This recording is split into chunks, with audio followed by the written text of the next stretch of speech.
Listen, I fuck with Wayne, you know what I'm saying? I fuck with Weather, you know what I'm saying? That blowing up fast will make me write my first rap, you know what I'm saying? Shit. The nigga tried to smurf a nigga like he don't know who I am and shit, so one day I was on that that Patron and Grey Goose back then.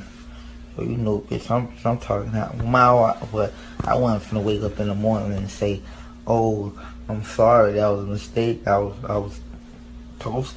I mean, shit, I said it. I'm feeling up, but it's great. Now I listen to this music. All right, Mr. Taliaferro TV. I wish there was a little flashback button I can push and you guys can check out some of my previous content. Because I remember when Kodak dissed Lil Wayne way back yonder. And I remember exactly what I said. And I told y'all then that Kodak was probably off the drink or off some alcohol or dope or some drug. And hell, even recently I've told y'all, even when Kodak has been going through with Master P, Uzi or Yachty, or he's been throwing shots at them, he's like, I don't even listen to Uzi. These niggas dicking the booty. I don't be listening to Yachty. He don't be dropping no knowledge. I'm telling y'all now that Kodak probably still on some drug or some alcohol or something that the brother needs to get away from. And as you've seen in this video, Kodak Black acknowledges that when he dissed Lil Wayne, and he was like, fuck Lil Wayne, I think he was in the studio with A Boogie with the hoodie.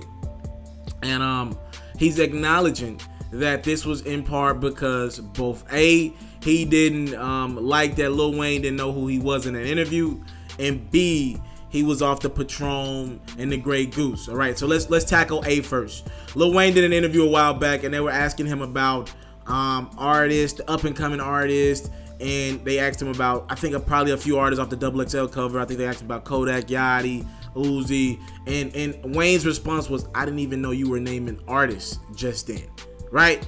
So that rubbed Kodak the wrong way. Everybody wants to be accepted by the peers. These rappers, they say what they want. I've told y'all this in countless videos. They want to be accepted. It's the dad syndrome, right?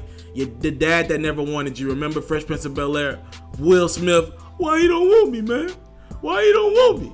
It's the same thing. When you don't think somebody who you've looked up to, who's probably giving you a lot of game through their raps, when they don't want you, they don't want to accept you, it's the same syndrome. Kodak was butthurt that Wayne didn't know who he was as an artist. He put in all this work, and people don't understand Wayne doesn't live in this world. He really doesn't. The brother watches sports all day. And he listened to probably the few artists that were around when he was popping and really going at it, or artists that were right under him. But he ain't listening to a lot of music nowadays, and people don't understand that.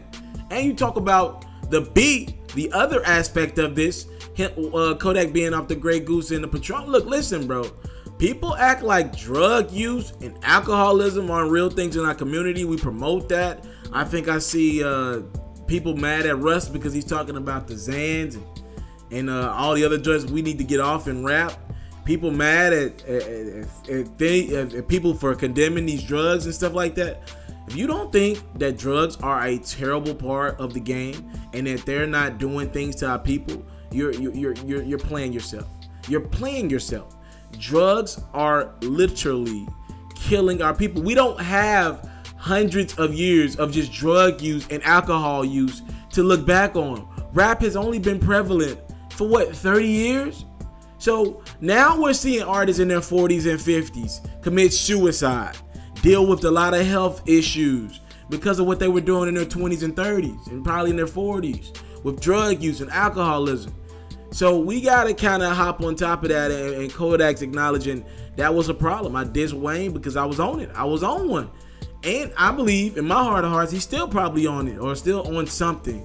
And I hope the brother gets help and gets off of it. I wish that for anyone. But it's definitely a thing that's terrorizing rap.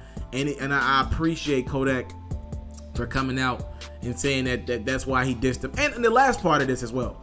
Kodak was like, he felt like he couldn't apologize to Wayne. That's just pride. That's just ego. All ego and pride. All that is just ego and pride. Feeling like you can't apologize. If you make a mistake, nobody's gonna judge you for saying, bro, that was a mistake. That wasn't me. That was that liquor talking. I made a mistake. I apologize. Gucci has struggled with that in the past, and now Gucci can look back and be like, bro, I wronged that man, is what Gucci would tell you. He said that to a lot of artists, the Drakes of the world, you know, just a lot of artists, that the Rosses of the world, that he wronged when he was on it. It's the same trend, y'all. These rappers will acknowledge, looking back, that I was on the weed, the drink, the lean, all that. And they'll acknowledge it looking back 3-4 years down the line.